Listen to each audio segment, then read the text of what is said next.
hackers by the name of 1 times 1 times 1 times 1.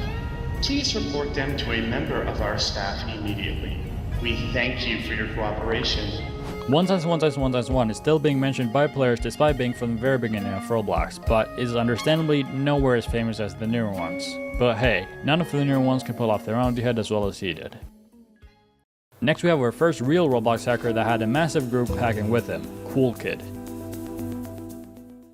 The Cool Kid Roblox account was created November 2nd, 2013, but he had another account before this from October of 2008. However, according to the wiki, he had no exploit or hacking history before the Cool Kid account. Cool Kid is another very old hacker, so it's hard to find a specific date for most of this, but the first footage I can find of Cool Kid hacking Roblox games was posted on July 8th, 2014. In the video, he was hacking work at a pizza place by destroying the game and putting pictures of his avatar with the Team Cool Kid Join Today shirt, trying to make people join the group and making Team Cool Kid bigger. This was all done with a cool GUI, which looked something like this.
With it, you could do simple things such as changing the music of the game and changing the image of the skybox, but also bigger things like killing everyone, kicking everyone out of the game, and even unanchoring everything, easily breaking the entire game. Team Cool Kid continued hacking a bunch of different games in the middle to late 2014. However, if you search Cool Kid Roblox hack on YouTube, you'll see that Work at a Pizza Place was the go-to game for them. The wiki says that natural disaster survival was also a big target. Over the next year and a half, Team Cool Kid remained a thing, with videos still coming out in 2015 and 2016, although less than in 2014. And most likely in February 2016, Cool Kid along with his alt accounts and the Team Cool Kid group were banned. Although this is very likely when Cool Kid quit Roblox, Team Cool Kid continued and has members in it to this day. But instead of it continuing with one new owner, it split up to multiple groups that were created in February 2016, making me believe that's when he was banned, despite the wiki not having a specific date. Since 2016, a main Team Cool Kid group seems to have been made, being the Team Cool Kid 2 group, but the cool GUI they hack games with has been patched with Roblox's better security, therefore also stopping the main growth of Team Cool Kid for good. Now we're going 6 years to the future with the first big Roblox hacker of 2022, our girl Jennifer, or simply Jenna. The girl Jennifer account was created on the 12th of July 2018 despite her becoming famous as a hacker 4 years later in late January and early February of 2022. The account was created by Sirifix and Pancakes, as was the main character in a YouTube Roblox story series called the OD, or aka the Online Dater. In the video, she was creepy, mysterious, and a stalker, just like we saw her in 2022, but in the video, she was never a hacker. For the next 3.5 years, the OD 2 and 3 were made with OD 4 in the way, and many other animations of Jenna were made by Sirifix, including a music video and even a remake of the first OD video. And also, who can forget about the official Jenna TikTok account?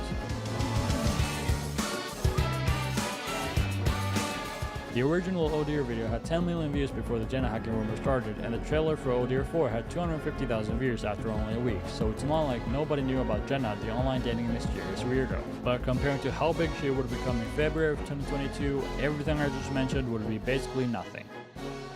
Who is Jenna? So Jenna was a Roblox online dater back in 2017, and if the boys broke up with her, she hacks them in, find out where they live in real life. People said, Jenna is a killer, but I don't know if it's true.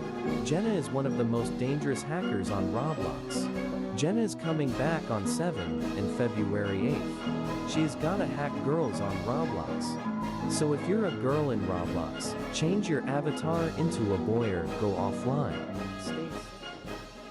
So in late January of 2022, talks about Jenna the hacker starting showing up on TikToks about her starting appearing, with one post on the 25th getting 200,000 likes after only 2 days. This made more TikToks, YouTube videos, tweets, and Discord messages show up, and they were all talking about one thing that was sent in the TikToks: Jenna hacking every girl on the 7th and 8th of February so that she would have all the guys for herself. For a few days, the owners of Jenna, Sirifix and his girlfriend Bunny, tried to stop it, but the rumor was already too big to stop, so they thought, why not go along with it? Soon after, they updated the Jenna game and profile with further proof of her hacking Roblox. When dying in the game, or simply by looking at Jenna's profile, you'd see the numbers 7 and 8, the date Jenna was hacking every girl on Roblox. For the next week and a half, Jenna became massive. YouTubers like Recraft made videos on her, getting millions of views. Twitter was going crazy about it, so even the Roblox RTC news account tweeted about it. Some made their Roblox avatar look like boys to avoid being hacked by Jenna because, again, she only hacked girls, and the Jenna account got over 200,000 followers, with the Jenna profile game getting thousands of concurrent players and millions of visits despite having basically nothing in it. Keep in mind that the last big hacker like this was John Doe 5 years before this, and since then Roblox's player count has changed a lot. Alright guys, the infantile fetuses of Roblox are horrified right now. There's a Roblox hacker who's gonna delete their account.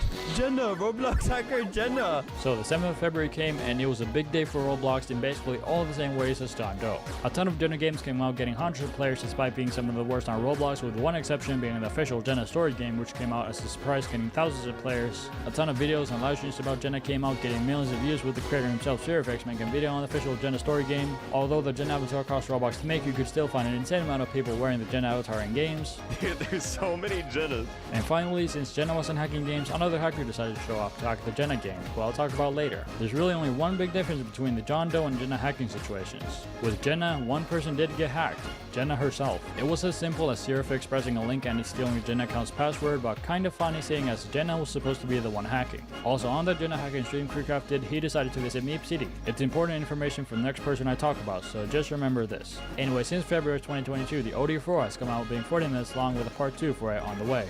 Another Jenna music video came out, getting 2.5 million views. A real-life Jenna plushie went up for sale, which however didn't get enough orders. And the Jenna profile game has been updated with arrows pointing to most of the lore, and there's also a store at the start to advertise the Jenna profile UGC avatar items.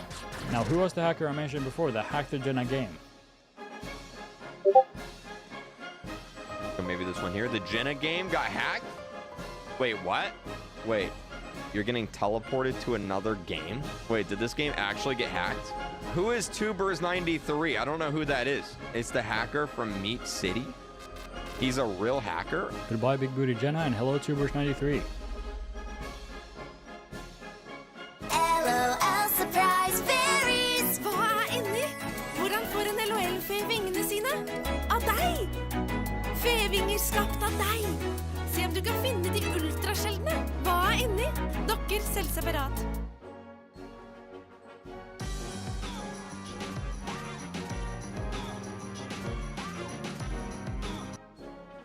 The Tubers93 account was created by a bunch of people on the 22nd of September 2018. However, the Tubers93 timeline goes all the way to April of 2011.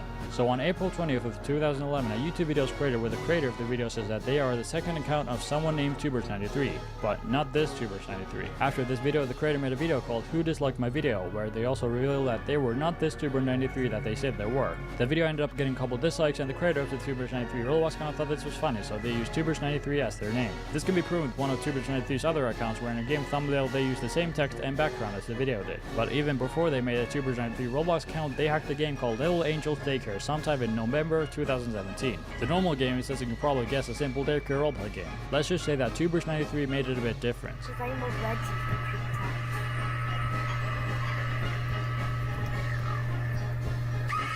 The only problem I have with this hack back in 2017 is that in Chisel's interview with the Tubers93 group in 2022, they said that it started 3 years ago in 2019. The first big hacks were in 2019, or maybe the entire group wasn't involved yet, so maybe that's what they meant, but I don't know. Anyway, for the rest of 2017-2018, more games with bad security got hacked like Animatronic World, High School Life, and Koala Cafe. Hey man, you gotta help me, man. Something's wrong with my brain or something, man. I keep seeing koalas, man. They're everywhere. Same Romeo. I think it's in the pasta. These were all pretty small games, at least compared to what was coming next. Gamers, arm up, want to buy the admin product. I just got this in Arsenal. Like, yeah, sure. Purchasing. Okay, so I got admin or what? I think Arsenal just scammed me 80 Robux. So in September 2019, Tubers93 would hack Arsenal by accidentally making an 80 Robux Game Pass called Admin show up to everyone in the game. But of course, it didn't give you anything. The Game Pass got over 1,000 purchases, resulting in over 80,000 Robux being lost, and I don't think anyone got a refund. However, the account Tubers93 used, as well as the group it was holding, got banned, so justice was served, and the people that did buy the Game Pass ended up getting a new skin called Admin, a banhammer melee weapon, and 2 kill effects. I don't know how good of a hacker you need to be to accidentally Tubers93 hack to show up in a massive game like Arsenal, but probably pretty good. And now the next massive game Tubers93 hacked in October 2019 is the one and only Meep City. With this hack, Tubers93 was teleporting players from Meep City to Tubers93's game Meep City 2. The things in it weren't too family friendly, or at least not meant in a respectful way, so I won't talk about what was in it, but the game reached over 8,000 players at one point, and most likely even more. And surprisingly, despite this breaking many rules and it being public information that the Tubers93 account was the one that did this, the account was not banned. For the next 4 months, things were quiet until on February 29th, Tubers93 decided to go for Meep City again, making Meep City 3, but this time in 4 different games, making this Meep City hack way bigger. A simple video about the hack now has 3 million views. In the game, there were even more unfamily friendly things, so I can't talk about much that was in the game. I actually think the most family friendly thing in the game was the creator of Meep City, Alex Neutron, hanging by his foot where he could hit him with a bat. Also, something pretty cool they did, which I don't think we saw anywhere else before this, is that if you try to leave the game, it would make you rejoin. Obviously, you could find ways to get out anyway, like turning off the Wi-Fi on your device or doing Alt F4 if you were on computer, but the average age for a Meep Citian is probably around 4, so I can imagine some actually terrified because of not being able to get out of the game. After this massive event, the Tubers93 account was banned and Meep City had to be closed until Alex Neutron could fix what happened. But now after everything with Meep City, it's time for a more positive Tubers93 who's working with Flamingo or Albert and giving out free Robux. So in April of 2020, just a month after the giant Meep City hack, Tubers93 would rethink his life choices. And instead of hacking a game, they'd make an obby where you would get a random amount of Robux when you completed it. A total of 150,000 Robux was given out by completing this easy obby. After this, they helped make one of Albert's or Flamingo's biggest videos with almost 29 million views called This Roblox Game Actually Added Voice Chat, and this was of course before Roblox added their own voice chat. So loud. All of you are fat. It's so loud. Oh my god. In the game, they made it so that you could use voice chat, however very delayed because of the voice recordings not being made by a Roblox service. Also, because it wasn't a Roblox service, there was no filter, so people would be able to say pretty bad things. And because of people doing that, the game as well as the account it was made on were banned. After this, they made 5 more free Roblox games, the first one being another obby. Second one was a card ride game where Albert got admin commands to mess around with. Third one was a ride in a box game, which was apparently the easiest one, unless of course you had a wild Albert in your game. The fourth one was the hardest one by far, where you couldn't press a button for 5 minutes straight with 74 other people in server, and Albert came back yet again with admin commands. And then finally there was one more very simple one where you just had to give a Game Pass ID which was worth 100 Robux. This was because of Roblox having the 2-week waiting period before you could give out Robux in groups. Then they did something crazy. In April of 2021, the Tubers93 group actually managed to hack the Roblox account by uploading shirts on their profile. Most of them were harmless and just for fun, but it still got so bad that Roblox had to temporarily disable the t-shirt, pants, and normal shirt public skin features. So they also uploaded Albert Susface to for Roblox's official account. Like I said, they're all deleted, so you can't, see them. But like, it goes back to their account. After this, things went back to being quiet to almost a year, with them most likely going back to hacking smaller games until February 2022 when Jenna became big. So on the 7th of February, on the Jenna hacking day, Tuber93 made his big appearance by sending messages in the Girl Jennifer account game. People were also being teleported into a game called Meep City 4, which is basically the same version as in February 2022. But apparently this was someone else's doing and not anyone from the Tubers93 group. The only person that wasn't us was the person who teleported everybody from the Jenny game to a fake Meep City game. I'm sure you saw that. That wasn't us. For the next week, nothing new or big would happen with Tubers93 until the 16th of February when KreekCat would play Find the Logo. This is PewDiePie. Fun fact, actually, I used to watch PewDiePie back when he had 11 subscribers. Like, no joke. Wait, what the fuck? In the game, Tubers93 would message him congratulating him for getting rid of Meep City, because in the Jenna hacking stream, KreekCat went into Meep City and showed how much online dating there is, and also made a video about it a week later on the 14th. And because of this, just a few hours before the stream started, Meep City got put under review. Shortly after the message, Meep City would become available again, but this time very different. The party feature where all the crazy stuff happened was gone. Hey, look, dude, look at him. Psst, look at him.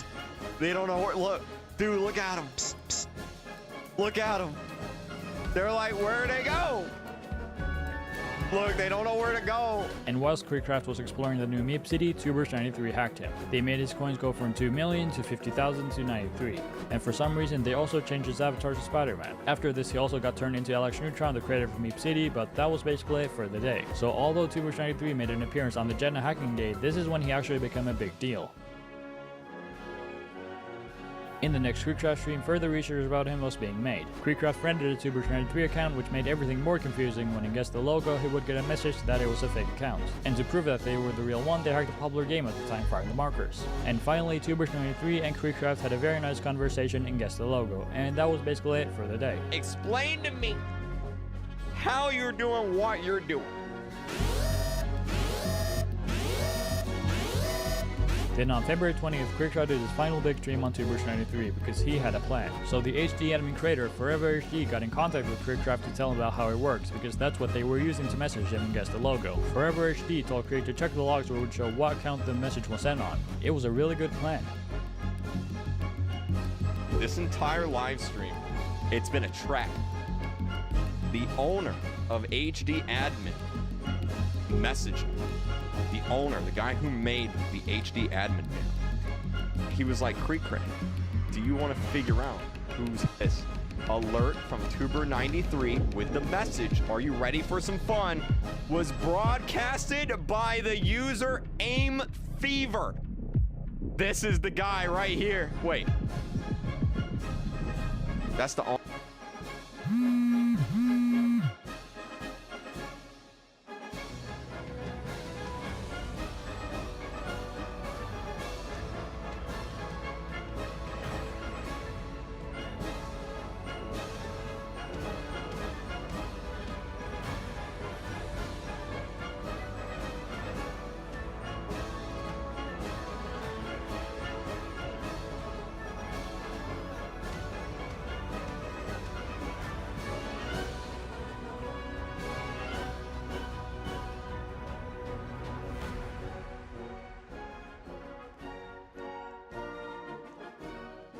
Owner of the game.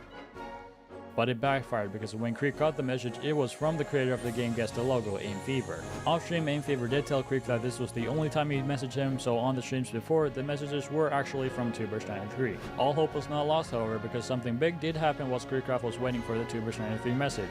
In the Tubers93 wiki, a new Roblox account would be mentioned, Baby Out Moon 4. KreekCraft messaged the account and then got the actual Tubers93 Discord, where they then had a voice call. And in that Discord, KreekCraft sent a link to a game made by someone who was banned 10 years before this, but which was updated on the day that KreekCraft streamed this. Yeah, I just left the Discord call. I'm out. Bye, guys. I'm out.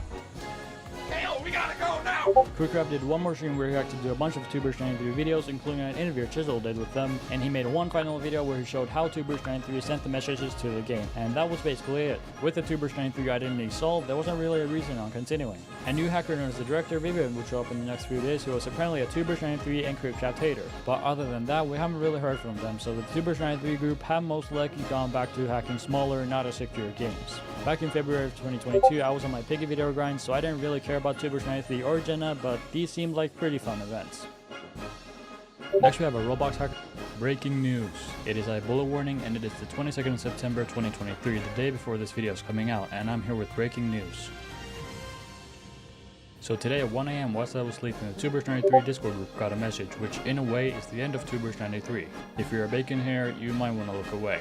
Tubers93 is shutting down. Goodbye everyone. We are no longer affiliated with Roblox. Tubers93 might not be as iconic as John Doe. Tubers93 might not have had as nice of a smile as 1x1x1x1. And Tubers93 might not have been as hot as Jet, but in the end I salute him. Also, I guess since he's quit Roblox, I don't have to be afraid of him hacking me anymore, so Tubers93, we're like too bad to be a Roblox hacker. Anyway, enjoy the rest of the hackers, and please like and subscribe just in case Tubers93 comes back to Roblox to hack me after what I said. Next we have a Roblox hacker that is dangerous for me to even talk about. Night Watcher. Attention Roblox players. Stop scrolling. There is a new Roblox hacker.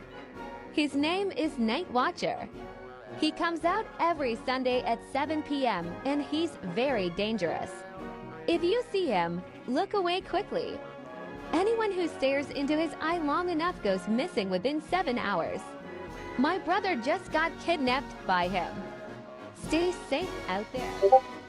Night Watcher is a very real Roblox hacker that first appeared in October 2022 last year. The only information we have about him is from Becca5178's TikTok video. In the video she says that Night Watcher comes out every Sunday at 7 PM and if you look at his eye necklace for too long, you're in big trouble. Becca's brother unfortunately did and he's long gone. By the looks of the TikTok video's comments, you'll see that it's happened to a lot of other people too. Night Watcher even commented on the video. This is truly scary stuff, so I really hope we figure out who's in charge of the Night Watcher account someday. Now we have the biggest and most dangerous hacker in Roblox history, Guest666. Guest666 was created by Roblox back in September of 2008 along with all the other guests. For your newer players, Guest was an option for everyone to play without having to make an account. So you could go onto Roblox, pick a game, and just play with no account. But unlike normal accounts, Guests couldn't edit their avatars, chat to anyone or see what anyone else was saying in the game, and nothing you did in the game would save. Anyway, there were 10,000 possible guests that you could become all the way from 0 to 9,999. But many thought that Guest666 was evil and had special powers. Guest666 supposedly had enemy commands in any game he enjoyed, with every command you can think of, from a single fling to banning everyone in the game. He even had enemy commands in games that weren't supposed to have any. Now Guests could hack as easily as a normal player, so this might not be a surprise. Players hacking on Guest accounts to avoid being punished on their actual account was actually one of the reasons Roblox got rid of them. But what not a single Guest could do that Guest666 could do is talk and see what others were saying. And finally, in the server list, instead of it saying a friendly guest when hovering over the account, it would say an evil guest. Although this was all a big myth, in 2017 Guest666 would become a big thing when Oblivious HD would make 2 videos about him, which now have 34 million views combined. Hey!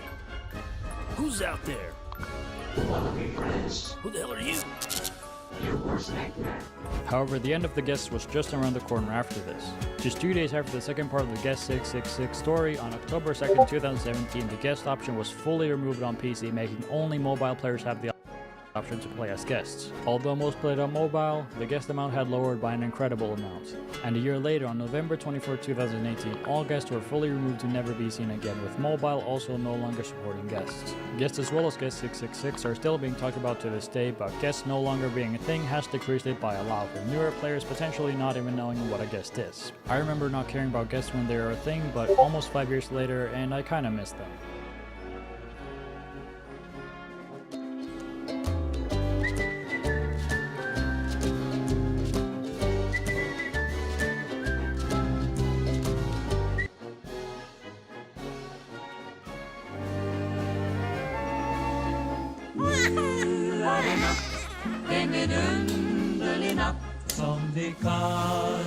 What was the first game you played on Roblox? For some of you older players, it might be a game like Natural Disasters, Prison Life, or Work at a Pizza Place. And for some of you newer players, it might be a game like Jailbreak, Piggy, or Build-A-Boat. Here are some Roblox games you might have forgot about and probably haven't played in a long time. So first, let's start with an absolute classic that I mentioned before, Natural Disaster Survival. Natural Disaster Survival was released December 4, 2011 as a round-based survival game with 6 disasters and 8 maps, a bit under half of what it has today. The game was made by Stickmaster Luke, whose avatar or name you've seen somewhere no matter when you started playing. He even has a Roblox toy made of him, which I happen to own. Now the interesting part about this game, especially considering its player count, is that it's actually never gotten regular updates. If you take a look at the update log on the wiki, you'll see that it's only gotten 13 updates in its 11 years of being on Roblox, the latest being 2 years ago in April of 2021, and the one before that 5 years ago in June of 2018. For such an old game to still peak at 10,000 players with no new updates, it's amazing to see. However, because of Stickmaster Luke not making anything new or at least fixing older things in the game like the vehicles, I don't see this game growing in popularity, and it'll only grow with the amount of new players joining Roblox. Now we have a big jump in player count, from many thousands to a couple hundred. 2 games you may not even have heard about, Apocalypse Rising and Apocalypse Rising 2. Apocalypse Rising was released July 1st, 2012 as a survival game against zombies and other players created by Gus Minak and until 2015, SolarCath. It was one of the biggest games on Roblox, being the front page for years and winning Best Survival Game in 2013 even before it was called the Bloxies. If you were a competitive player, then this was one of the games you went to. However, because of it being such an old game and very easy to hack with Roblox's bad security, things were breaking all the time and hackers took over the game. This ruined the game for the players as well as the developer Gus Minak to the point that he didn't want to work on the game anymore. Almost a year after this announcement, on August 4, 2017, Apocalypse Rising 2 Alpha was released for 1,000 Robux. I don't have 1,000 Robux! It has since been made free to play and is being updated to this day, getting over 1,000 players every weekend. However, Apocalypse Rising 1 is nowhere as close, only peaking 100 players every weekend and is sadly still sworn by flying cars. Next we have a Tycoon game, which I think is one of the best to this day, Lumber Tycoon 2.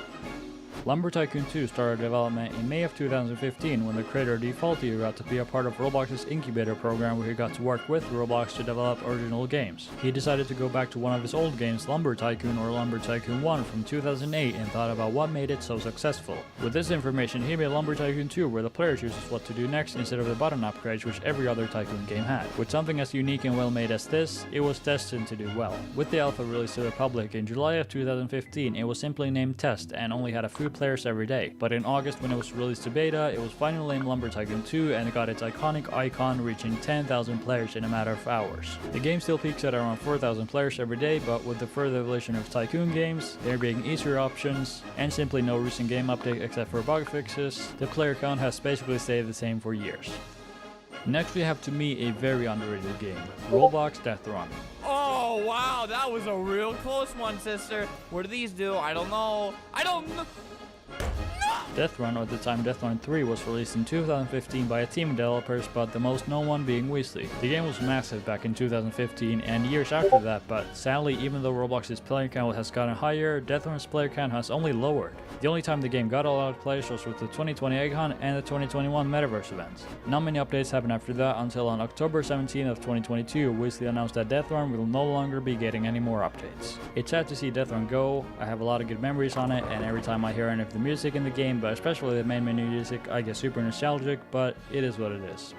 Next, let's talk about a game that met a sad ending, getting shut down by Pikachu himself. Pokemon Brick Bronze and its successor, Lumia Legacy. Pokemon Brick Bronze was released as a demo on the 24th of October in 2015 by a couple of developers, but the most recognizable ones being Lando64000 and T-Brad M. Back then, it was one of the biggest games on Roblox in the front page, getting a couple thousand concurrent players. The story, the gameplay, and the community all really good. However, sadly, it was shut down by Pokemon just 2.5 years later after the beta release. Over a year passed until the game known as Lumia Legacy released. It had the same idea as Pokemon, gotta catch 'em all, but since it wasn't Pokemon you were catching and it was all disgusting art throw, it didn't feel the same. And now without recent updates, the game only averages around 1,000 players. I don't know how many players that couple thousand from 2018 would be in today's Roblox, but even a re-upload of Pokemon Brick Bronze is getting around the same amount of players as Lumia Legacy, so you can just imagine how big it would be with the proper advertising. And also, just a fun fact before going to the next game is that this game was one of the first videos on Russo's channel. You can actually find a stream of his with a sub goal of 800 subscribers. Now let's talk about a game that people thought would replace a massive game in the same category, Mad City. Mad City, created by Swifty Studios, got to the front page in January of 2019, instantly being compared to Jailbreak, with one of the big differences being the addition of superheroes. With the new superhero team as well as so many new things to do, for some, Mad City became the new #1 Roblox person game. The fight between Jailbreak and Mad City lasted for a long time, at least with the fans, but still the Jailbreak developers Asimo and Bad CC or Badimo wouldn't just accept defeat, so they went from monthly to weekly updates to compete. This update schedule lasted for a couple months until it occasionally went to every 2 or 3 weeks and then back to monthly in September. Mad City got its ups and downs over the next 3 years, but the big thing which ruined the game for a lot of people happened on the 23rd of July 2022. Chapter 2 came out. The live event they made for it was good. This is crazy! But what came after, people were not fans of. Usually a game after a massive anticipated update like this would get more new players, but just a month after Chapter 2 came out, it had less players than before the update.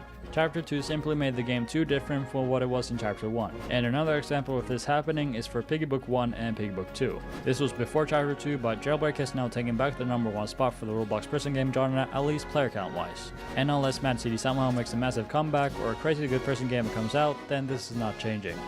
Now we have a story game series, Camping. Camping, made by Samsung XVI or just Samsung, was first getting big in April 2019. The story was interesting and the game was very enjoyable. And not only was it massive on YouTube, but it also had a massive impact on the Roblox story game genre as a whole. A bunch of new story games came out trying to get on the trend.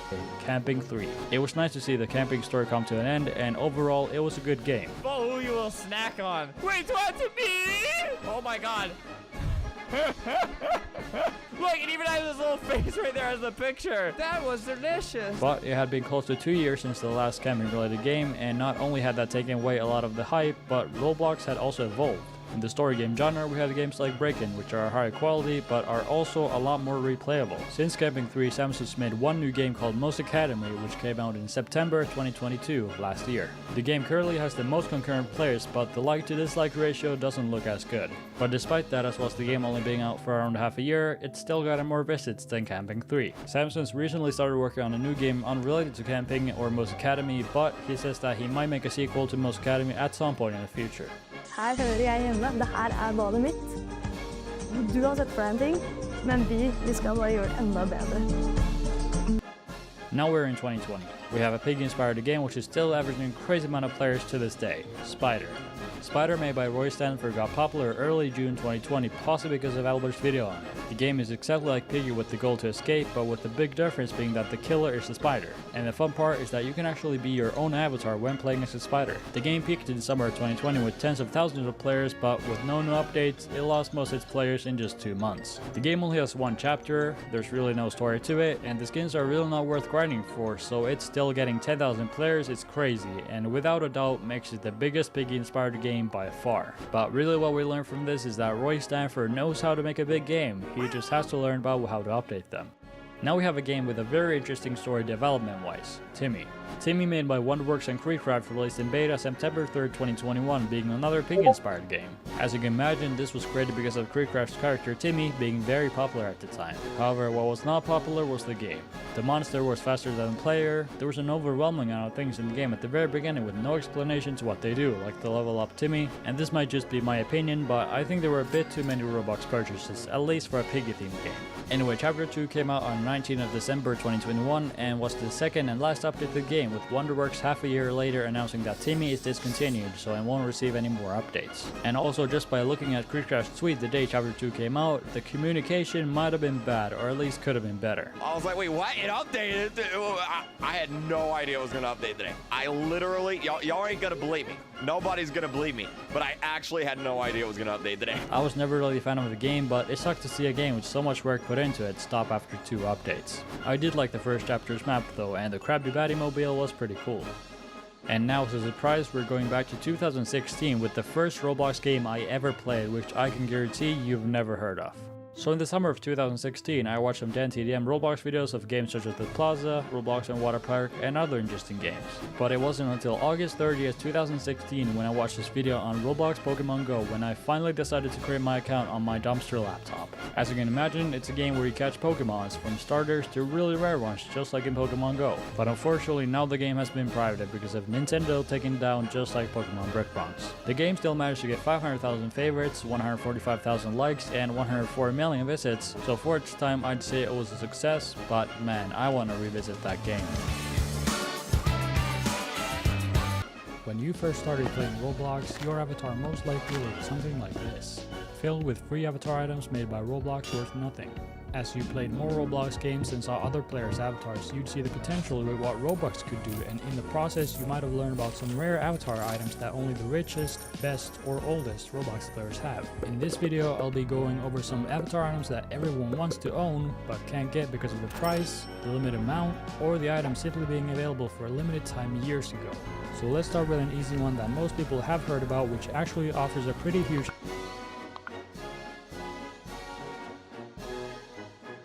advantage in games. The Headless Horseman, or how most people know it as Headless. The Headless Horseman was published through Roblox over 10 years ago in the Halloween of 2013 and has ever since been re-released once a year for a limited time around Halloween, making it one of the longest Roblox traditions still going on. But other than being a limited time Halloween bundle, what makes it worth the insanely high price of 31,000 Robux? Well, buying this bundle gives you the incredibly famous Headless Head, which completely removes your head from your avatar. This not only lets you look cool, but also gives you a decent advantage in games. Most shooting games have preset avatars, and the goal of shooting games is to hit the head, so you won't be able to cheat in any of the big shooters, but there are other things you can use it for. Flamingo or Albert has made multiple videos using it to hide in Murder Mystery 2, so the headless head can definitely come in handy in a lot of different games. Trying to hide. Now, before you go spend your life savings to buy this $300 item, there's a thing you need to know about Headless. It's a scam. And no, I'm not talking about the price. I'm talking about you not actually being headless when wearing this supposed headless head. The head is actually just hidden in your torso and it looks like this. The nice thing about this package, guys, is, and the reason why everyone wants it is because there's no head. So the people that bought Headless for 30,000 Robux actually just bought this. Now let's move on to one of the most iconic Roblox faces ever made, which originally sold for 100 Robux, but which has over time increased to 200,000. The Super Happy Face. The Super Happy Face was released on the 4th of September 2016 with a surprisingly cheap price of 100 Robux. Most people will probably know it as the Creecraft face, which he wore from the very Happy Face was released on the 4th of September 2016 with a surprisingly cheap price of 100 Robux. Most people will probably know it as the Creecraft face, which he wore from the very release until around when he stopped making piggy videos in early 2022. But if you played Roblox around 2017 and 2018, then you might also recognize it as the DanTDM face, which he does still wear when he uploads Roblox videos. It's so happy! But if the face was released for 100 Robux, then how is it now worth over 200,000? Well, when the face was released, Roblox set the price to 100 Robux with a limited quantity of 50,000 with only 24 hours to buy it, and only around 30,000 people bought the face. Usually the less of something there is, the more it's worth, and the more of something there is, the less it's worth, right? Well, this doesn't always apply to Roblox Limited, and especially not the Super Happy Face, because some other Roblox faces have a significantly lesser quantity and were published before the Super Happy Face and are still a lot cheaper to buy. So a big reason the Super Happy Face is so expensive is simply because it's such a cool looking face. Wow. I don't know if it was just me, but back when I first got Robux, I was very careful with how to spend it. I would instead buy the cheapest items possible. So buying a face for as much as 100 Robux sounded like something that would never happen. I'm gonna ask you again. Vi I Kiwi feirer våren med noen skikkelig gode priser på bestselgere. Nyt våren billig hos Kiwi.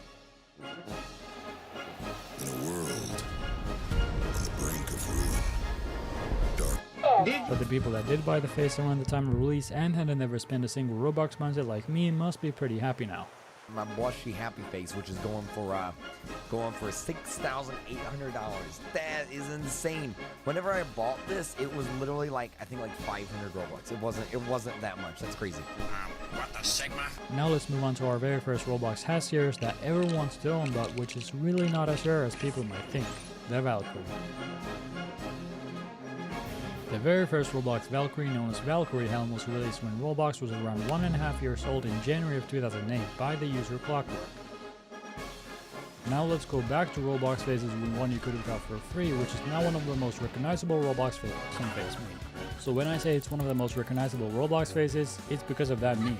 Anyway, so like I said, this face was actually available for free. All you had to do was connect your Facebook account to your Roblox profile and post something. And if you didn't want to do that, then you could also simply buy it with 45 Robux. Shut up and take my money! This face is famously used by Roblox tutorial YouTuber Connor3D, but even more known on famous Roblox employee Shedletsky. Shedletsky is actually one of the 3 people in Roblox to have a unique icon in the player leaderboard, his one being the epic face. Now unlike the super happy face, this item did not become limited, so it doesn't have a proper Robux price. However, there's another face called Roblox Madness face, which is a slightly worse version of the epic face, worth 70,000 Robux, have a proper Robux price, and did not become being the epic face. Now unlike the super happy face, this item did not become limited, so it doesn't have a proper Robux price.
However, there's another face called Roblox 12,000 players and up getting the epic face, and the amount of people that have the face in this version of that worth 70 beginning of Roblox and Roblox price. However, there's another face called Roblox people that have Roblox and the very limited quantity of people that have the face and still play Roblox over 10 years later is going to be pretty low. It's been said that there's no plans on making it limited, but if it ever did, then the amount of people still playing Roblox and being able to sell it would make the face pretty expensive. If it did, then they're going to be getting the epic face, and the amount of people is a lot. Face and still play Roblox over 10 years later is going to be pretty low. It's been said that there's no plans on making it limited. Roblox over 10 years later is going to be pretty low. Epic face, and embrace the people that have the face and still play Roblox over 10 years later is going to be pretty low. If you thought buying Headless Horseman for just the head is dumb, then you really won't like this next Roblox avatar bundle. The Coreblox Death Speaker, or just Coreblox. The Coreblox Death Speaker was released around 2 months after the Headless Horseman in December of 2013. Since its release, it has become the most favorited Roblox bundle that costs Robux, currently having over 2.3 million favorites, even meeting the Headless Horseman's favorite count of 1.9 million. But neither of them even come close to the Woman bundle, which for some reason has 7.8 million favorites. Now unlike the Headless Horseman, the Coreblox Death Speaker is available all year round, despite being released during Christmas, but just like the Headless Horseman, it's crazy expensive. If you really want to buy Coreblox, then consider buying the toy version. Anyway, so like I said, if you thought buying Headless is a waste, then you really won't like the reason people buy the Coreblox Death Speaker. To get its right leg, which is half the size of a normal Roblox leg. Welcome back to my channel. So today I'm gonna buy a Coreblox Death Speaker. So, oh my gosh, I bought it. If you're a rich Roblox player, then I can kind of understand buying the Headless Horseman, because it can give you some in-game advantages and also lets you make some cool avatars. But buying the Coreblox Death Speaker won't help you in-game because there's a way cheaper alternative to make your avatar short, and I think the amount of cool avatars you can make using this is far more limited. So the only thing you'll gain is bullies. Excuse me, Baba girl. Baba girl, what do you think of my new avatar? Guys, what? Bread Noob Killer bought Coreblox. Bread Noob Killer bought Coreblox. Now let's talk about an item that you honestly might not even know that exists, but that is way too interesting not to talk about, and that every player of a specific Roblox game wanted at one point. This banana. This banana shoulder accessory was originally sold for 690 Robux with a stock of 99 and is now worth 300,000 Robux. The item was released during the beginning of UGC Limiteds, where players could start making limiteds alongside Roblox, and this person decided to upload a banana. At the release of the UGC Limiteds, people would buy anything in hopes to gain a profit. But this is actually not the reason it's so expensive. It's this insanely high price because it was made by Preston, the creator of the pet simulators. And to raise the price even further, owning the item gave you a very exclusive pet in Pet Simulator X, being a Titanic banana.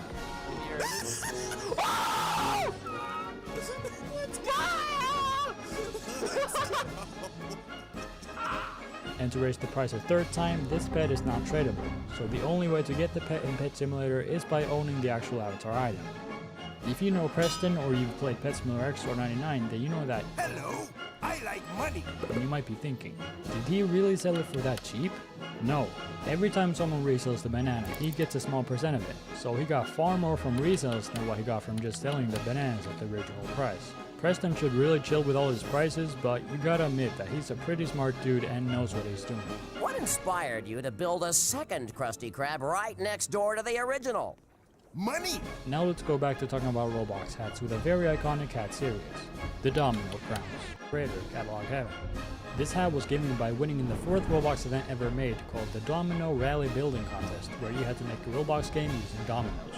Originally there were supposed to be 4 winners, 3 players who had created games with dominoes, and 1 player who had made a YouTube video about any of the maps participating in the competition. But because way more people participated than was originally anticipated, Roblox increased the amount of winners, and in the end 13 domino crowns were made. Take good care of those domino crown hats, since there are only going to be 13 in existence. You can bet that they will be worth a lot when we allow people to start trading items. Yeah, you could say that.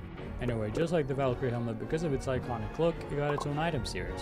But I don't think there's a single Roblox avatar item series with a bigger price difference with the original and its following one. Anyway, there have actually been 3 free domino crowns. Obviously the original for winning in the Roblox event, but one is given out to all Roblox interns at the end of their internship, so this one you need to be a nerd to get and might not count as free, but one that was completely free for everyone was obtained by simply using a Roblox promo code. It looks pretty cool too, but the actual best looking domino crown is the counterfeit domino crown, which is an incredible remake of the original domino crown. Oh look! 6 million for the legit one. This is the normal one, and this is the counterfeit one. You can't really tell the difference, really. This one kind of looks... I think this one looks cooler. It's cool. I like it. Nå kan du skrike deg til Tanserock. Og dette båndet fra DNB og Visa, verdens eneste betalingsnavlebånd. Og i tillegg så funker det som et bank. Få mer ut av Tanserock, skrik deg til ukespass.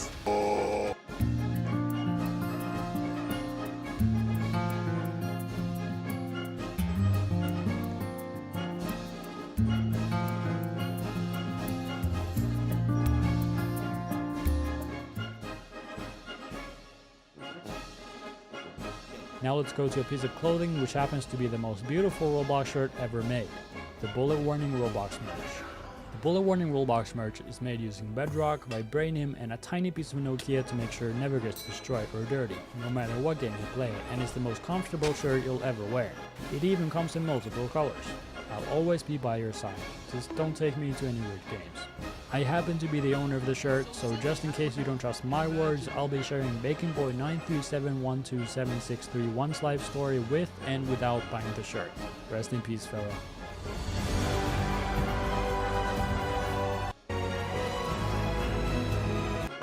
To 7631's life story with and without buying the shirt. Rest in peace, fella.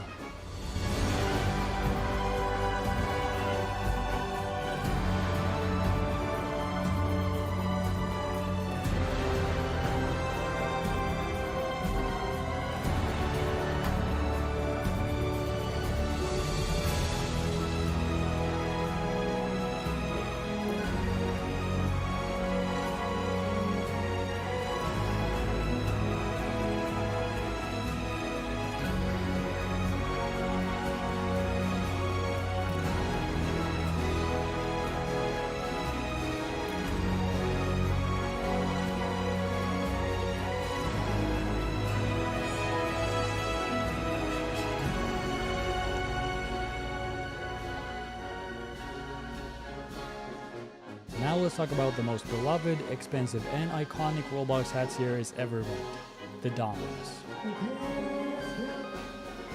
The Dominus is a Roblox item series that every Roblox player used to dream of owning. Maybe it was to show that you were rich, or to show that you were an old Roblox player, or simply to look cool. It all depended on what a Dominus meant to you. There are currently 16 different variations of the Dominus, so some are naturally worth more than others, but basically all of them still said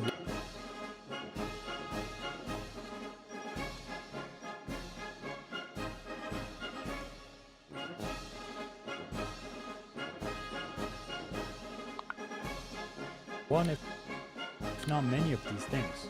This is especially true to the Dominus Imperius with the now cheapest price of 540 million Robux with an original price of 13,337 and an original stock of 26, many of them having fully disappeared over time.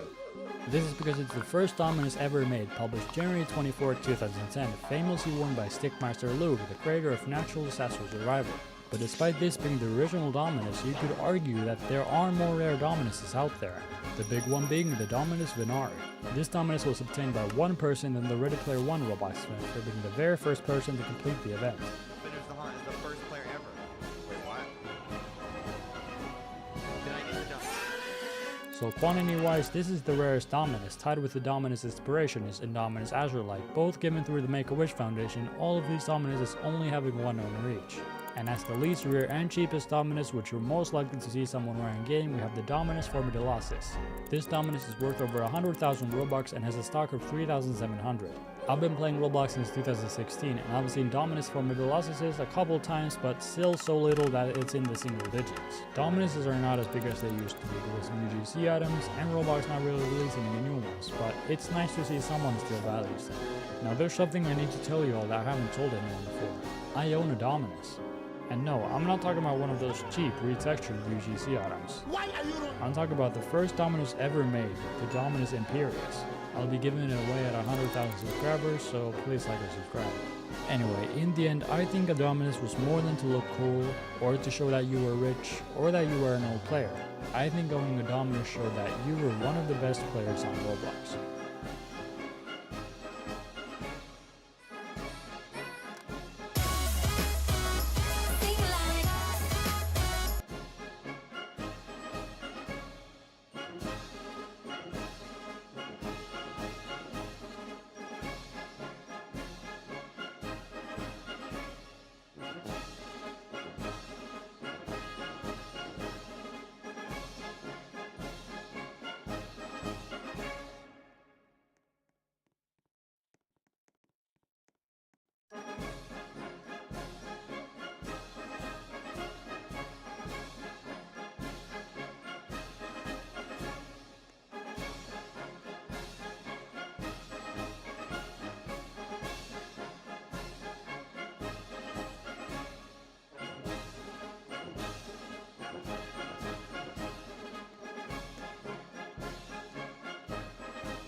Here in the United States, we like to think of ourselves as an untouchable hegemon, a modern Roman Empire. But threats abound and the barbarians are at the gates.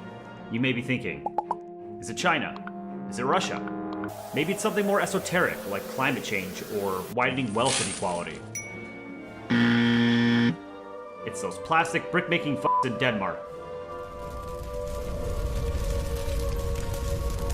In early January 2025, then US President-elect Donald Trump made waves around the world by suggesting that the United States would not rule out territorial expansion through the use of economic coercion or military force. Trump suggested the US regain control of the Panama Canal, an area located far up north, nestled in a four-way hug among the Arctic Ocean, Atlantic Ocean, North America, and Europe.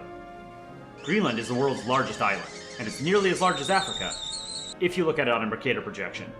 In reality, Greenland is about 2.16 million square kilometers compared to Africa's 30.4 million square kilometers, making it about 14 times smaller. But hey, that's still pretty big for an island. Greenland is also aptly named because the island is nearly entirely covered by a 1.67 kilometer thick ice sheet that, if painted green, would be the greenest island on the planet. Really though, Greenland got its name from Norse settlers. Eric the Red, a Norse explorer, was exiled from Iceland around 982 AD, probably for hoarding Aurora Borealis in his kitchen. In his exile, he explored the frozen island, founded a permanent settlement, and named it Greenland in the hopes that it would attract more settlers. Greenland has a population today of around 57,000 people, so his plan didn't really work. Stick to pillaging and plundering, Eric. Marketing doesn't seem to be your forte. Before Eric the Red's 10th century booze cruise around the island, Greenland had already been settled as early as 2500 BC by the Saukik people, a Paleo-Inuit culture, at various intervals throughout millennia. But of course, history has told us that, unless a European discovers it, it doesn't exist. The Norse settlements, located on the southern part of the island, existed for about 500 years before being abandoned. We're not entirely sure why they were abandoned, but our crack team of historians and climatologists locked in our basement with Aaron have spent the last 10 minutes determining that it's probably because Greenland is a dark, inhospitable. Historians and climatologists locked in our basement with Aaron have spent the last 10 minutes determining that it's probably because if painted green, neighbors in Canada. Here in the United States, we live whom the European land had lost. Greenland has a popular booze cruiser paleo in unless you're the island, but it's probably because Greenland is a dark, inhospitable frozen wasteland that makes it nearly impossible to cultivate crops other than chunks of solid ice and frozen despair, both of which lack much nutritional value. Several hundred years later, in 1721, the Norwegian missionary Hans Egede led an expedition of Dano-Norwegian merchants and clerics to Greenland in search of the old Norse settlements with whom the European mainland had lost contact. They didn't find any existing settlements, but their expedition marked the return of permanent European settlement and colonization of the island. Over time, the government of Denmark-Norway facilitated more trade with and travel to the island. The Crown Union of Denmark-Norway dissolved in 1814 with the Treaty of Kiel, leaving Greenland under Danish control, where it has remained ever since, with some exceptions, such as when the United States occupied it with the Danish government's consent during World War II to prevent it from falling into German hands like mainland Denmark. The United States relinquished control of Greenland to Denmark after the war, but the burgeoning Cold War ensured that Greenland would remain a critically strategic territory for the NATO alliance, of which both the United States and Denmark are founding members. During the Cold War, the Danish government allowed the United States to operate military bases on the island, such as the Thule Air Base, now the Bidufik Space Base, located along the northwest coast. In 1953, Denmark ratified its current constitution, and with it, ended Greenland's colonial status and instead incorporated it into the Kingdom of Denmark as a county, granting Danish citizenship to all Greenlanders. In 1973, Denmark joined the European Communities, the predecessor to the European Union, which further complicated Greenland's relationship with Denmark. In 1979, Greenlanders voted 73% to 27% for Home Rule, which led the Danish government to pass the Home Rule Act of 1979, establishing a Greenlandic parliament and granting Greenland sovereignty over things like education, fisheries, and in 1721, the Norwegian missionary Hans Egede led an expedition of Dano-Norwegian merchants and clerics to Greenland in search of the old Norse settlements with whom the European mainland had lost contact. They didn't find any existing settlements, but their expedition marked the return of permanent European settlement and colonization of the island. Over time, the government of Denmark-Norway facilitated more trade with and travel to the island. The Crown Union of Denmark-Norway dissolved in 1814 with the Treaty of Kiel, leaving Greenland, and with it, for 1985 block grant, allowing it to provide to its citizens important services like universal health care.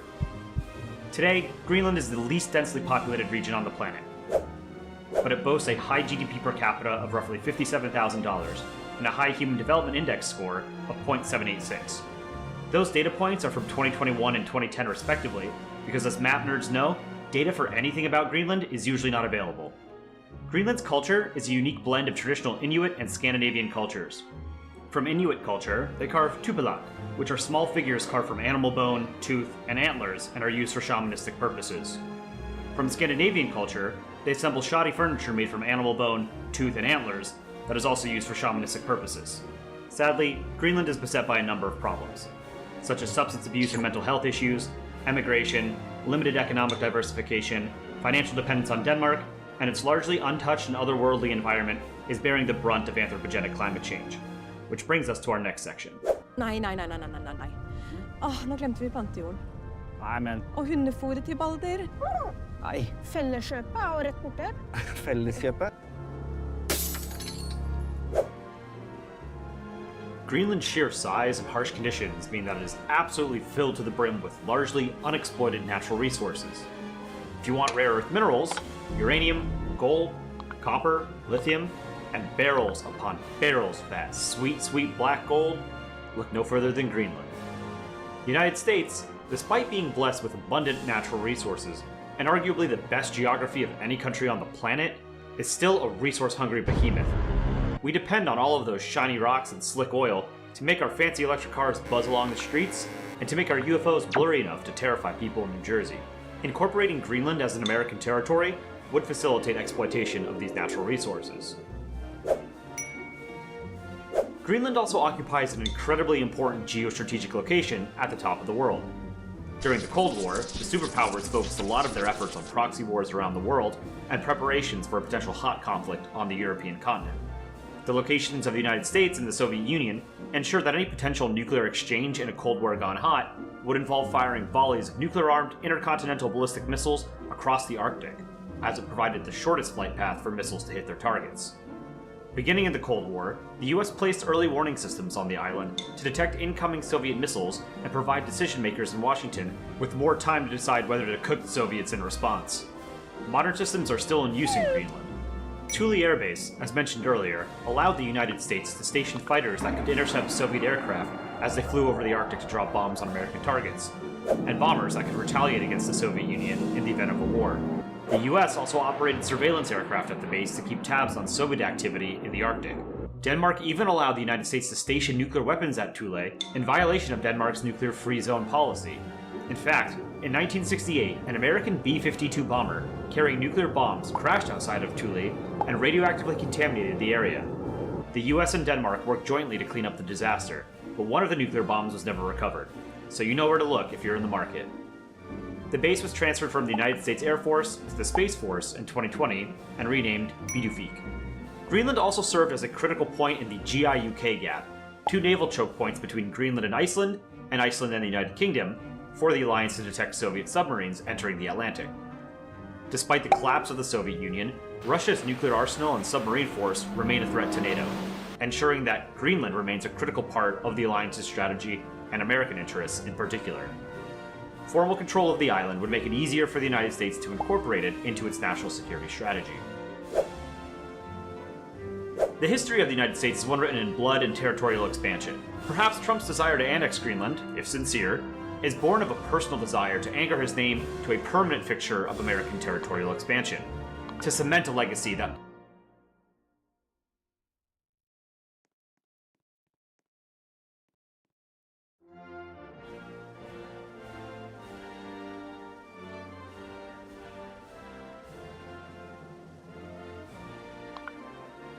cannot easily be undone or forgotten by future leaders and generations.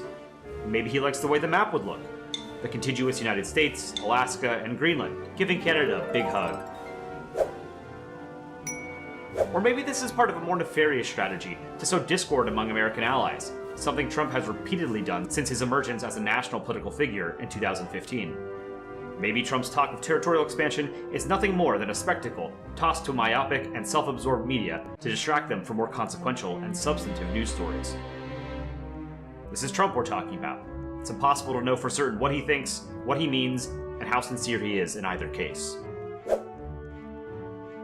While some American nationalists may be frothing at the mouth at the prospect of territorial expansion, Denmark has made it abundantly clear that Greenland is an integral part of its kingdom and is not for sale. Other American and Danish allies, like France and Germany, have warned Trump that they won't tolerate threats to allies' territorial integrity. In the Harambe is still alive timeline, the story would end here. But sadly, we don't live in that timeline, and this is a YouTube video, so of course we're going to talk about an American invasion of Greenland. But first, let's discuss the possibility of the United States using economic coercion to force Denmark to cede Greenland.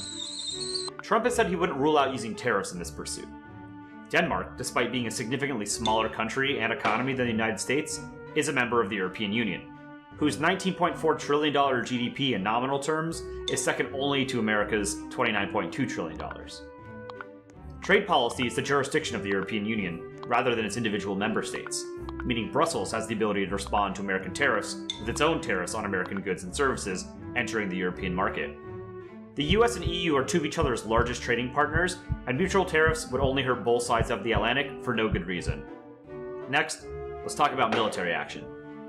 Could the United States successfully invade Greenland? Yeah, no question. Greenland is 3 times less populous than the Upper East Side of Manhattan.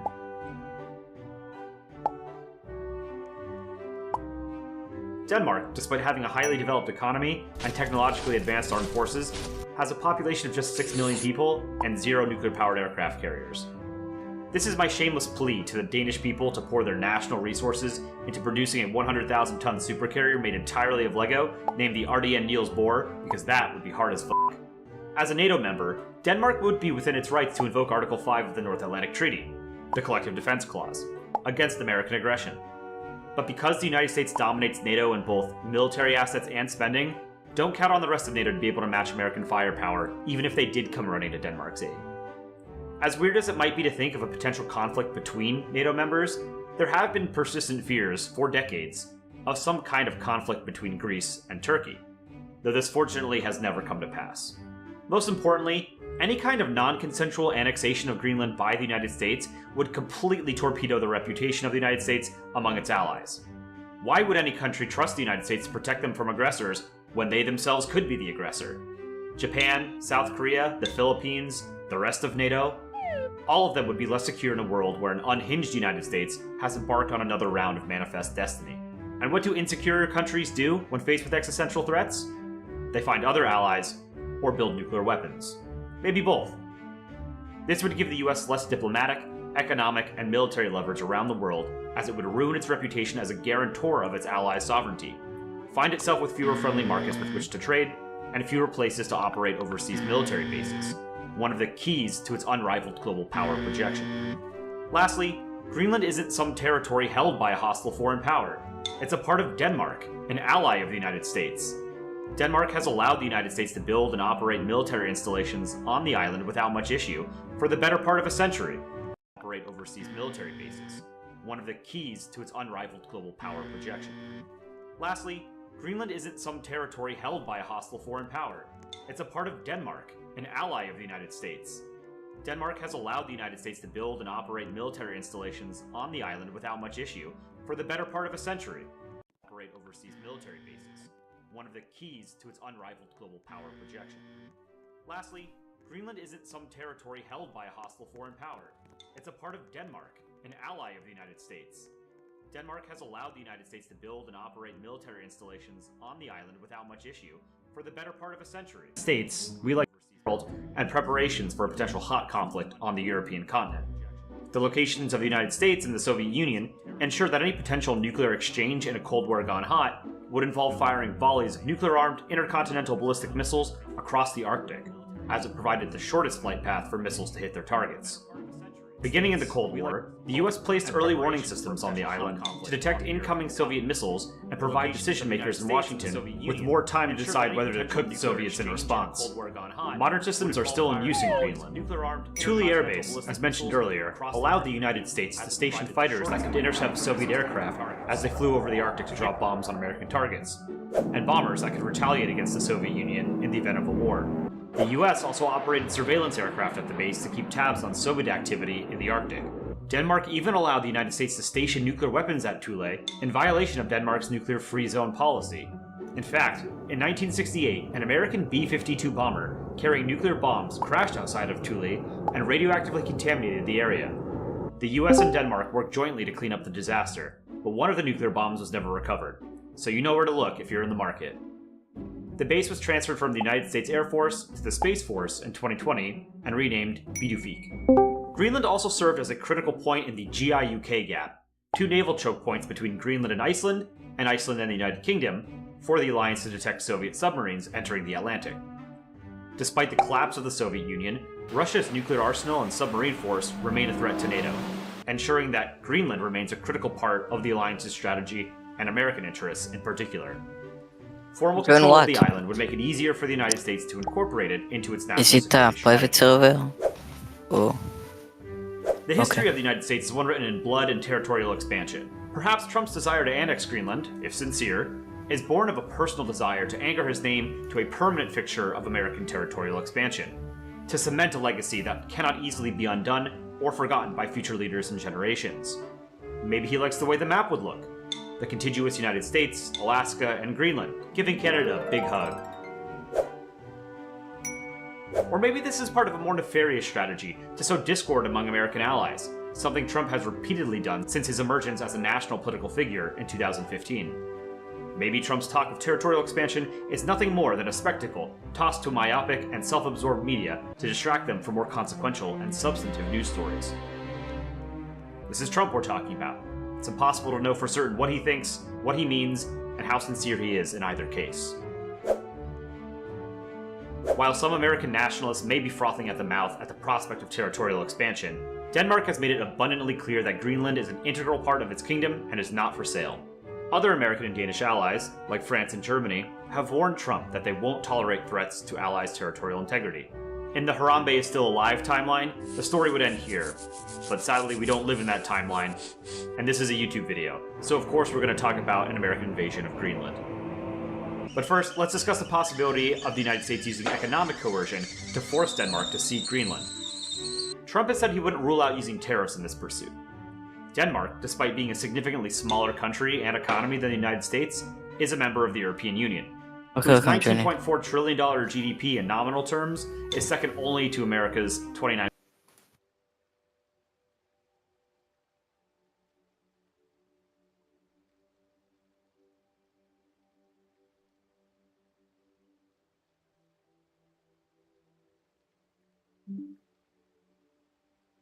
$9.2 trillion. Trade policy is the jurisdiction of the European Union, rather than its individual member states, meaning Brussels has the ability to respond to American tariffs with its own tariffs on American goods and services entering the European market. The US and EU are two of each other's largest trading partners, and mutual tariffs would only hurt both sides of the Atlantic for no good reason. Next, let's talk about military action. Could the United States successfully invade Greenland? Yeah, no question. Greenland is 3 times less populous than the Upper East Side of Manhattan. Okay. Denmark, despite having a highly developed economy and technologically advanced armed forces, has a population of just 6 million people. So you wanna be Marines? This is my shameless plea to the Danish people to pour their national resources into producing a 100,000-ton super carrier made entirely of Lego, named the RDN Niels Bohr, because that would be hard as f***. As a NATO member, Denmark would be within its rights to invoke Article 5 of the North Atlantic Treaty, the Collective Defense Clause, against American aggression. But because the United States dominates NATO in both military assets and spending, don't count on the rest of NATO to be able to match American firepower, even if they did come running to Denmark's aid. As weird as it might be to think of a potential conflict between NATO members, there have been persistent fears for decades of some kind of conflict between Greece and Turkey, though this fortunately has never come to pass. Most importantly, any kind of non-consensual annexation of Greenland by the United States would completely torpedo the reputation of the United States among its allies.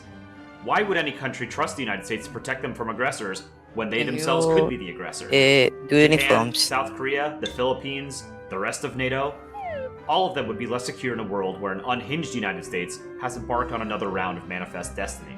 And what do insecure countries do when faced with existential threats? They find other allies or build nuclear weapons. Maybe both. America? This would give the US less diplomatic, So we can do something like economic, and that. military leverage around the world, as it would ruin its reputation as a guarantor of Let's its see the allies' first sovereignty, Maryland. find itself with fewer friendly markets with which to trade, and fewer places to operate overseas military bases. One of the keys to its unrivaled Maryland. global power projection. At Lastly, Greenland isn't some territory held by a hostile foreign power. It's a part of Denmark, an ally of the United States. Denmark has allowed the United States to build and operate military installations on the island without much issue for the better part of a century. Danish soldiers have also given their lives in defense of the United States, not particularly this. after the latter invoked Article 5 of the North first Atlantic Maryland. Treaty following the September 11th terrorist attacks. Denmark suffered the highest per capita losses of coalition forces during the Afghanistan War. Denmark and Greenland aren't just allies of the United States, but they're also our friends. Annexing Greenland without Danish or Greenlandic consent would offer nothing of substance to the United States that it cannot already get through its current political status. But it would risk the stability of the entire international order.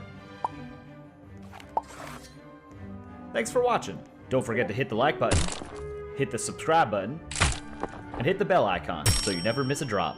Oh, and go ahead and tell us in the comment section that our profile picture is Indonesia and not Poland. We haven't heard that one before.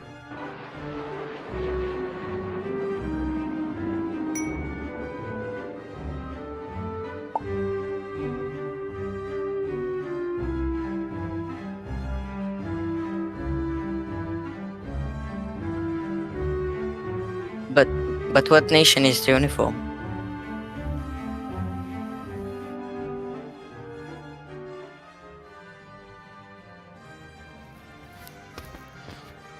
USA.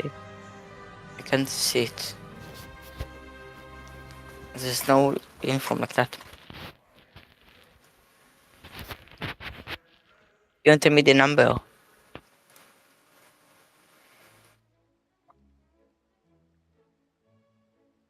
Yes, anchor.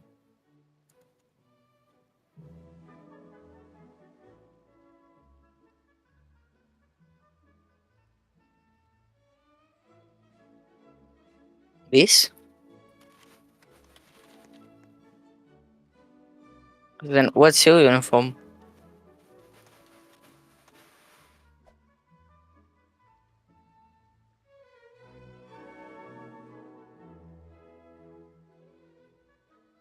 I thought we can do something. Let me see. And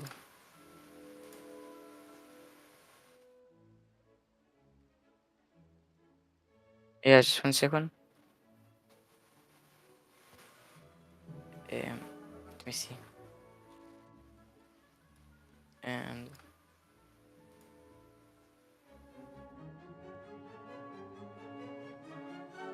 yeah, just 1 second. Let me see. And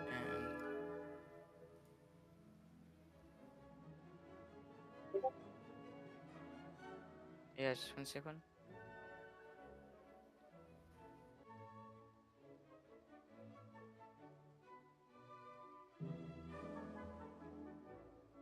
What do you think about something like that?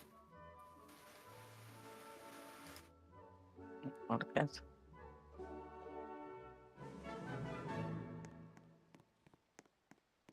Yeah, this actually looks nice. Look.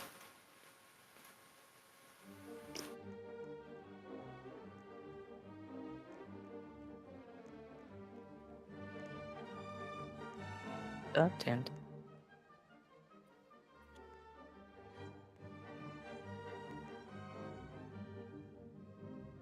oh, this looks good. I like this. Yeah.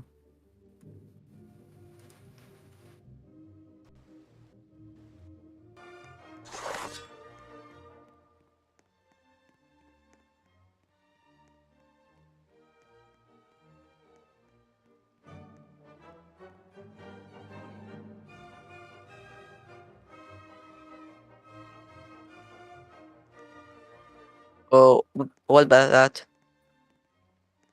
Okay.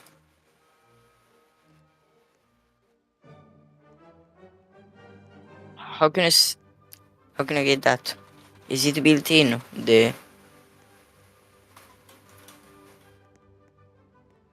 Let me dig some trenches, you know? So it will look cool. Can you whitelist me?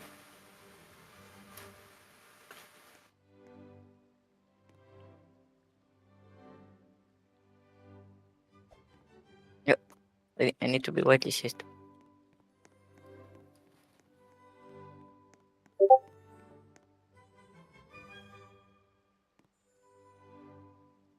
Whitelist me.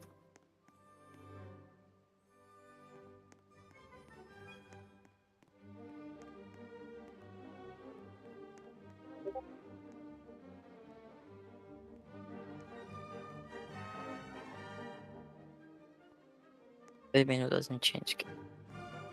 Can you whitelist me?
Tiny counts. Hey, wanna do that? Like trench fighting.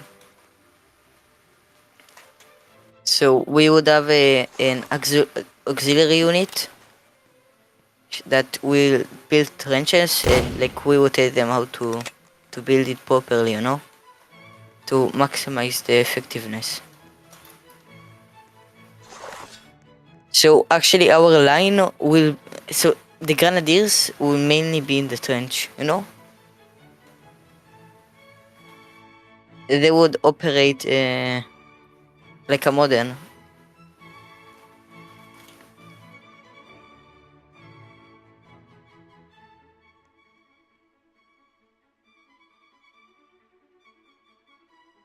So we can do like let's say naval invasion scenario. So we have trenches in the like ahead of the beach and stuff like that, you know.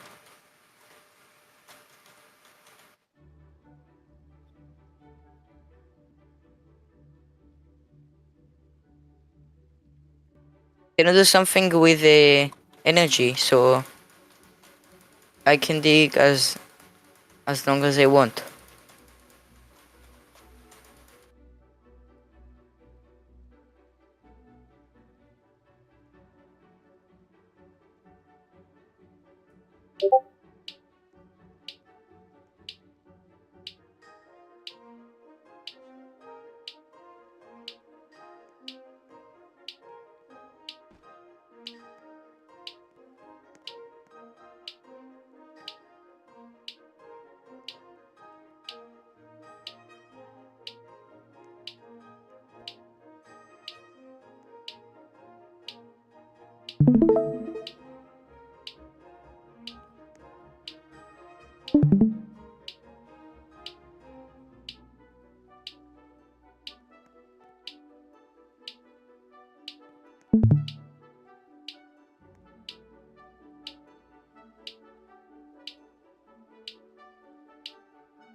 Well, looky here, fresh fish.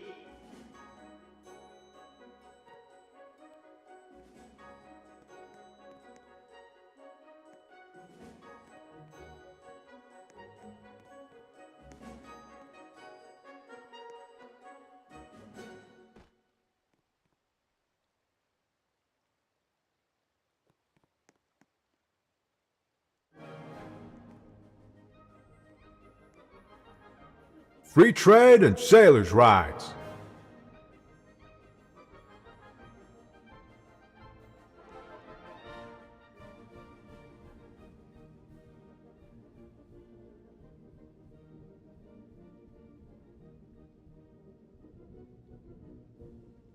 And this one's for King George.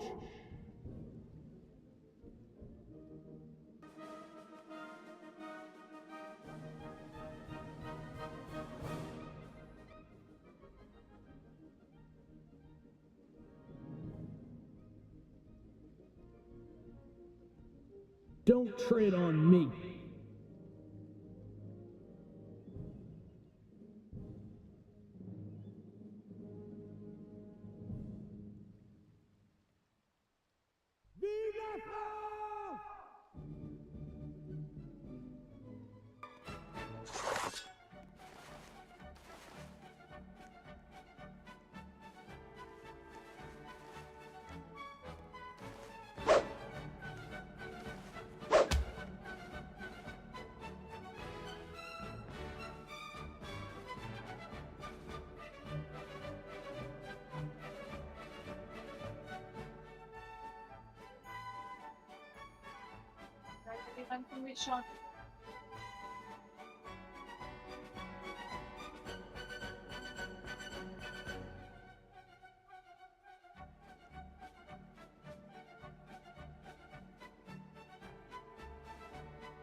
Bacon, can you train them? I have to go.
Free trade and sailors' rights.